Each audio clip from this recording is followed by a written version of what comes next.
Well, we're going to mention that coming up here, and it's the Founding Fathers would be spinning in their graves here. With Congressman Ron Paul, it's a Saturday night, 8th of November. My name is Patrick Timpone, 590 KLBJ. Good evening. Not taking any calls. Congressman has a limited amount of time, and we have lots of questions, and some of you have sent in some emails. Congressman, here I'd like to really get into what you alluded to at the end, and our man Andrew Goss on KLBJ has been talking about it. And he spelled out very clearly last Saturday on KLBJ that just in the past week and month alone, there's been nearly, right at $1 trillion of Treasury bonds created by the Treasury, sold out into the marketplace. And then that cash, and half of that cash, he believes, has come from the people that own the Federal Reserve Bank of New York, and that's another story. But then that cash simply put on deposit, subverting the Constitution at the Federal Reserve Bank of New York. Not a loan, just put on deposit to expand their monetary base of the Fed, right around the Constitution. I don't know of any. I haven't heard this anywhere else except you alluded to it. That's $1 trillion above the bailout. Right, and it's going to be. Is that accurate? Yeah, that is, but it could be bigger too because there are so many programs. And they set the stage for, unlimited borrowing, and there's no limits. With the bailout, they raised the debt ceiling, right? Yep, they did, and it's, up over $1 trillion now. And I think our national debt, they just talked about how we had a record this past year of the deficit going up. But if you look at the actual increase in the national debt, which is more than the deficit because that counts what you borrow from the trust fund, that went up over $1 trillion last year. First time, and it was never close before. So they give us some misleading figures. But along with what you were saying about this tremendous increase in the money supply, I saw another statistic that is very frightening, and that is the monetary base, which is important. Yes, sir. Because that's the high-powered money, and from that, the money supply grows as it goes through the banking system, through fractional reserve banking. But the monetary base in the last 3 months was growing at over 700%. Yes, sir. Annualized rate. And then they can multiply that as similar in like 9 times or something? Yeah, it depends on the economy. It could be 7 to 9 or even more if you get panicky and want to get your money and spend your money, at the end stage of inflation. It even goes even much faster. Do your colleagues know or appreciate that end run in the last month of just another $1 trillion, which Americans would be aghast because it's actually worse than the bailout because the people that run the thing they're benefiting from this. That's right. I mean, it's just amazing. There's too many beneficiaries, and the politician doesn't want to talk about it because somebody might ask him, what are you going to do about it? And if you don't want deficits, you only have 2 choices. You have to increase taxes, which nobody wants to do that, fortunately. And then the other one is to print the money. And they just quietly accept that premise and let the people go ahead and let the Fed do these things and just create new money. But ultimately, you have to have a sharp devaluation of the dollar, which means prices are going up. Yes, if sir. that didn't happen, what it would mean is that none of us would have to work again.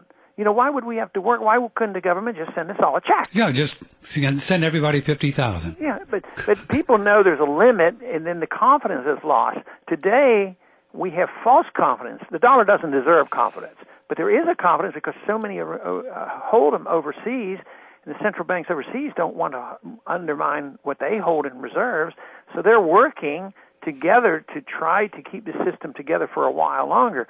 But in the same sense, they're planning for the next system. This system is over with. The post-Bretton Woods system, which was started in 71 up until now, I think that system has ended, and they're operating together. They're not trying to dump dollars. They're trying to prop the dollar up as long as possible, but they're going to come up with a new system, and this is going to mean a big shift toward international world government with a lot more international regulations. Well, that's a whole nother story. I want to go back a bit to this $1 trillion that came into existence in the last month or so. This Treasury relationship with the Federal Reserve Bank of New York. Our man, Mr. Goss, believes, and he can't prove because it's hard to find, but he believes that Goldman, JP, Citigroup et al. Purchased about $500 billion of this new $1 trillion. And then they had the bonds.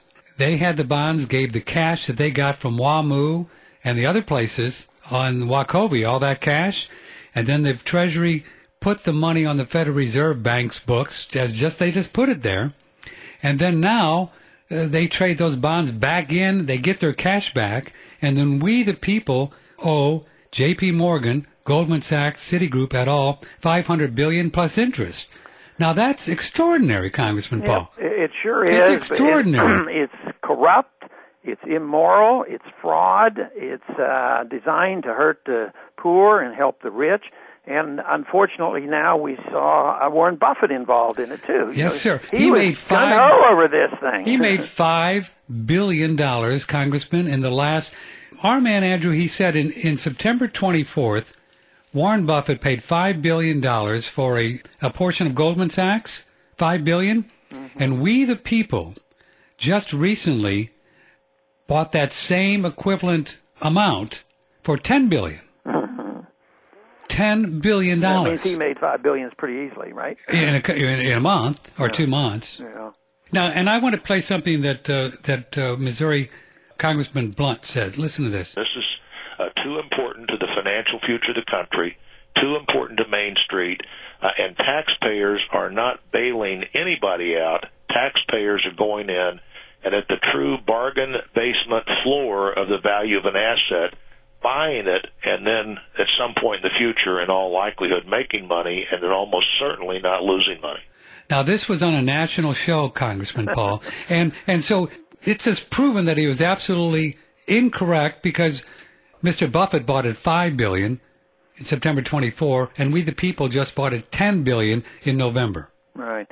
Since I'm there, I know these people, I know Blunt, and if I tried to give you the absolute answer on this, is he just doing this because he doesn't understand, or does he do it because he really understands it and tries to prop up a system that he in some way may benefit by? I really don't know the answer of it. I would lean towards saying that a lot of these people operate under a lot of ignorance and they don't understand how it happens. But, you know, you hear it endlessly. You heard Paulson say that all the time. Yes, sir. But I don't think he has any relationship to Wall Street or anything like that. So I don't think he'd be representing Wall Street. So we just don't know, Congressman, of how many people are really in on the deal or just don't know. Yeah, and I think the most of the people that I know in the Congress, they just don't know, and they get frightened into it. You know, after 9/11, they were frightened into passing the Patriot Act. And then they came and they got frightened about the potential weapons by Saddam Hussein, no matter, even if it was based on lies. And they got frightened in the same way. They come and they just, they're going to tell it, you know, the world is coming to an end, the financial system is going to collapse. We have to do it. And they're influenced by that. They don't really think things out for themselves. Yes, sir. We're with Congressman Ron Paul, and we're going towards the news at the bottom of the hour. This is Patrick Timpone. Patrick Timpone, working towards 8 o'clock. A very pleasant good evening to you with Congressman Ron Paul, Texas congressional gentleman, Congressman Ron Paul, who recently regained his seat and, as you probably well know, took a shot at going for the recent presidential Republican nomination. Now, let us talk about moving forward, Congressman. What would it take? How many, I'm going to put you on the spot here, sir. How many signatures would it take from Texas and around the country for you to seriously consider running for governor of Texas in 2 years? A lot. How many? Well, I don't even want to say because I don't think it's a practical thing to decide on. I've spent most of my time on national issues, foreign policy and monetary issues and the financial crisis. And I've anticipated the problems that we're facing today and made projections, and now I have a few more people listening, not a whole lot more. I'm not convinced that I'm the person that would be a good governor. I might come up and say maybe we should secede from the union or something, and then they'd run me out of town. But if you didn't have that on your platform and you just had a platform of a constitutional government and really run a state like a can-be state as a sovereign nation, Could not you be an incredible example to the other states and really have an impact on this republic? You know, we still have the majority of the people in Texas here probably, love the handouts. And under the U.S. Constitution, Texas is allowed to do whatever they want. I would agree with you. The arguments are still as strong. If freedom is good for the nation, freedom is good for Texas. If balancing the budget is good, fine. No, there are a lot of things, but I haven't given it serious thought. I'm just not. I'm not convinced that I would be the right candidate. Why do you say that? I think it would just rally the opposition like never before. Oh, I'd love to have that fight. I'd love to see you have that fight. Right now, a few people have asked me, but have they? I guess they would have to do some convincing that I am the right candidate. But that isn't on my agenda at the moment.